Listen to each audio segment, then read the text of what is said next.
Ya baik, tadi sudah dijawab ya oleh pemakalah pertanyaan-pertanyaan yang muncul. Coba sedikit kita tambahkan. Tolong dibacakan Bu pertanyaannya, yang pertama apa? Atau Pak Sugianto baca boleh.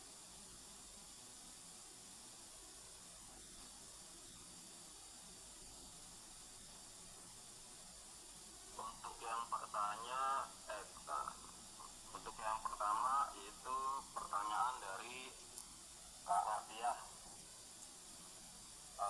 Apakah pendekatan purifikasi Islam dalam dakwah relevan untuk diterapkan di masyarakat multikultural seperti Indonesia?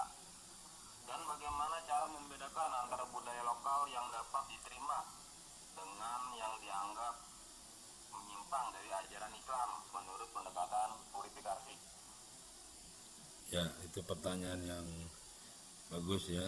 Apakah masih relevan gerakan pemurnian agama di era sekarang ini? Ya, ya justru hadirnya agama itu memang untuk pemurnian ya. Kita lihat para nabi itu kenapa diturunkan kembali ya, diturunkan para nabi itu karena banyak perilaku-perilaku yang sudah jauh menyimpang dari ajaran sebenarnya. Kan Allah tidak pernah mengajarkan Tuhan itu banyak ya. Tuhan itu satu dari dulu, dari Nabi Adam diajarkan tuh Allahu Ahad gitu ya. Tapi giliran sampai ke umatnya ya kan, nah akhirnya apa, menyimpang, nyembah patung, berhala. Nah maka pemurnian yang paling utama sebetulnya pada pemurnian ketauhidan ya, pemurnian ketauhidan ya, kembali ke monoteis ya. Islam sudah jelas ya, dalam hal ketauhidan itu punya prinsipnya apa, ikhlas ya. Ikhlas itu apa? Ikhlas itu bertauhid ya. Kalau kita perhatikan ya, eh, surat Al-Ikhlas itu surat yang keberapa itu? Surat yang ke 112 kan? Bunyinya apa? Qul huwallahu ahad, Allahus somad, lam yalid walam yulad, walam yakullahu kufuwan ahad. Nah, ini kan pemurnian tauhid. Kul, katakanlah Muhammad, Allahu ahad. Allah itu esa, satu, tunggal. Lalu ada orang yang mengatakan Tuhan itu berbilang, Tuhan tiga ya, atau dewa-dewa ya, atau ada kekuatan lain.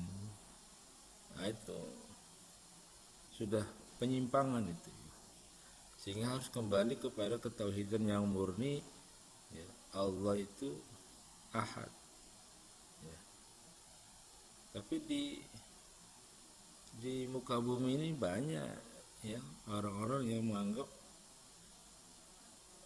Tuhan itu banyak. Maka ada kalimat la ilaha illallah, itu prinsipnya, murnikan ketauhidan. Allahus somad, Allah tempat bergantung semua urusan. As-somad, maha bergantung semua urusan. Semua itu bergantung kepada Allah. Kalau Bu Titi, Pak Gianto sedang duduk di meja, di bawah meja ada apa namanya, kolong ya. Kolong tuh ada nggak kolong? Jawab dulu. Ada nggak kolong? Kolong meja. Ada nggak? Ada kolongnya. Ada. Kenapa ada kolong?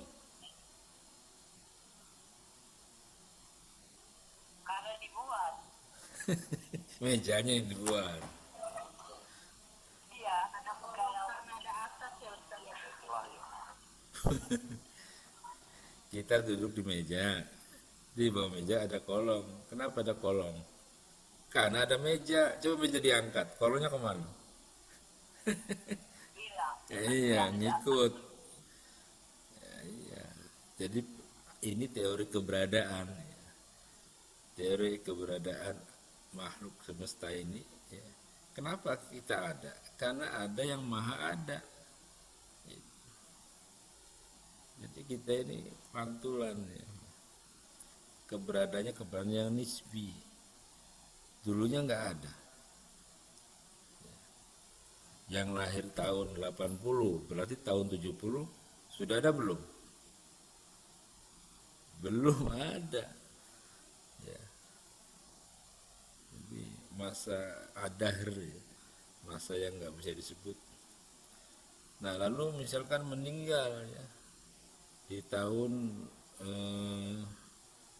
2000, berarti tahun 2001 masih ada nggak?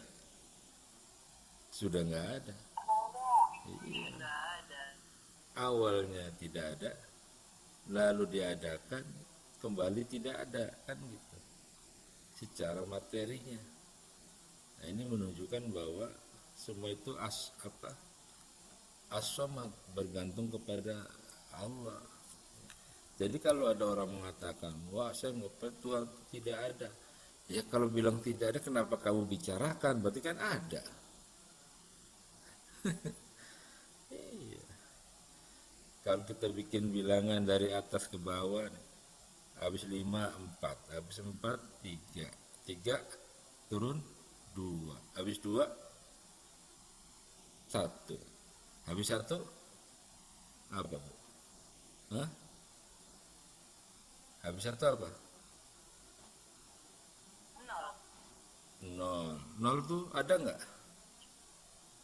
Nggak ada sebetulnya. Tapi kok ada 0? Karena diadain. Nah iya, ada. Berapa jumlahnya? 0 juga. 0. Iya. Kosong apa berisi? Kosong. Kosong.